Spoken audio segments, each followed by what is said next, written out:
आसन से कवि विशाल मीना जी को मैं यहाँ अकेला फकीर हूँ, मैं यहाँ अकेला फकीर हूँ, अपनी तरह का साहिब मत इतराओ कि तुमसे यहाँ बादशाह और भी है। हार्दिक स्वागत।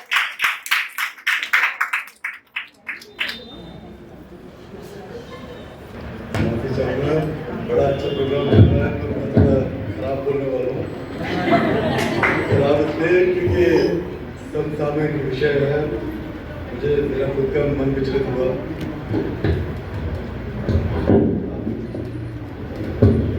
और अगर अभी नहीं बोलूँगा तो फिर शायद दोबारा बार बार मौका नहीं मिलता। अभी बोलना है क्योंकि जरूरी है, तब तो सुना। सुनाने कुछ और आया था पर लगा कि नहीं, ये बोलना जरूरी है। इससे पहले मंच की कोई आदत थी, स्कूल में भी नामते हुए जाता था, कभी चढ़ा नहीं, स्टेज पर नहीं चढ़ा, पहली बार ही आया।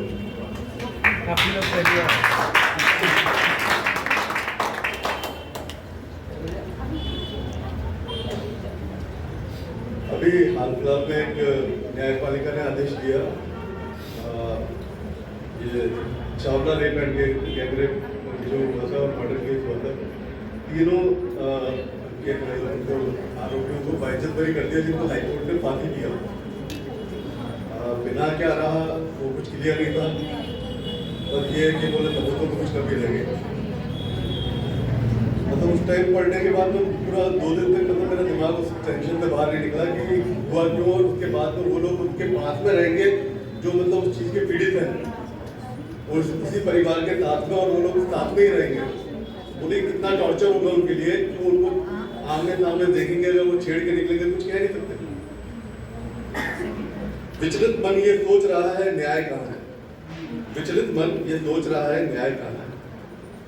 10 साल से ज्यादा पुराना संघर्ष और उसका ये निष्कर्ष, 10 साल से ज्यादा पुराना संघर्ष और उसका ये निष्कर्ष, 2 न्यायालयों का आदेश एक वाक्य में रद्द, 2 न्यायालयों का आदेश एक वाक्य में रद्द, दोषी बरी और जोश में, पीड़ित पक्ष भयग्रस्त, दोषी बरी और जोश में पीड़ित पक्ष भयग्रस्त।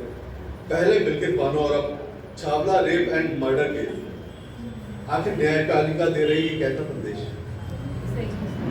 बलात्कार करो और कत्ल कर दो, बलात्कार करो और कत्ल कर दो, चश्मदीद गवाह की गुंजाइश ना छोड़ो। चलेगा न्याय का नाटक फिर साल 10 साल। सबल दलितों का देखो आखिर विकराल, कैसी व्यवस्था है, कैसा लोकतंत्र। लोग आहत में हैं, लोग आहत हैं, सदमे में हैं, मजे कर रहा था। वो जिसकी देह ही नहीं, वो जिसकी देह ही नहीं, रूह भी हुई तार तार। न्याय के खेल में ऐसी टूटी रही ना बाकी चीतकार, न्याय के खेल में ऐसी टूटी रही ना बाकी चीतकार। वो जिसको रौंदा गया, कत्ल हुआ जिसका परिवार, चिपकी रही फिर आतताइयों से, छोड़कर अपना घर बार। न्यायपालिका पे करता सवाल मैं देशद्रोही, न्यायपालिका पे करता सवाल मैं देशद्रोही। डालो मुझे जेल में, इस जंगल से हुआ फिर कोई। विचलित मन अब टूट रहा है लड़ने का हौसला, विचलित मन अब टूट रहा है लड़ने का हौसला। कलम मेरी लिखते हुए जार टूट कर रोई, कलम मेरी लिखते हुए न्याय की संभावनाओं का होगा युवन, तो वो दिन नहीं, अब वो दिन दूर नहीं जब राज करेगा फिर। जब न्याय की संभावना का होगा युवन, वो दिन दूर नहीं जब राज करेगा। हैदराबाद एनकाउंटर में मतलब मैं उसको सपोर्ट नहीं करता था, क्योंकि मेरे हिसाब से कहीं ना कहीं कुछ छुपा रह गया जो हमारे सामने सच नहीं आता। पर जब ऐसी कंडीशन होती है तो लगता है कि नहीं वो हीरो है। जब भीड़ लोगों को मार देती है कि बोले रेपेड थे, तो उनको लगता है नहीं ये अच्छा हुआ। तो ये इसीलिए हो रहा है ना, न्यायपालिका जब इस तरीके का न्याय कर रही है, और जब उसके बाद में भाषण दे रहे हैं, अपने फेयरवेल पार्टी का भाषण दे रहे हैं, मतलब हो क्या रहा है मालूम नहीं चलता। इसी में पहले निर्भया केस हुआ था, तो कुछ पंक्तियां लिखी थी। सन्नाटे का शोर था, सड़क सुनसान पड़ी थी, सन्नाटे का शोर था, सड़क सुनसान पड़ी थी। अश्रु और स्वेद से लथपथ लहूलुहान वो लड़की अपनी ही लाश को घसीटते हुए ले जा रही थी। अश्रु और स्वेद से लथपथ लहूलुहान वो लड़की अपनी ही लाश को घसीटते हुए ले जा रही थी। अब वो जान चुकी थी कि ये मुर्दों की बस्ती है, अब वो जान चुकी थी कि ये मुर्दों की बस्ती है। चौराहों पर खुलेआम आबरू लुट जाती है। ना सहारा किसी हाथ का मिलता है, ना ही विरोध को उससे कोई जुबान मिलती है।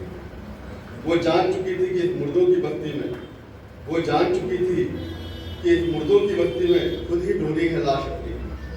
वो जान चुकी थी इस मुर्दों की बस्ती में खुद ही ढूंढी है लाश अपनी। चिता कुत्ती खुद ही सजानी है, सभी मरे हुए हैं यहाँ, जिंदा चार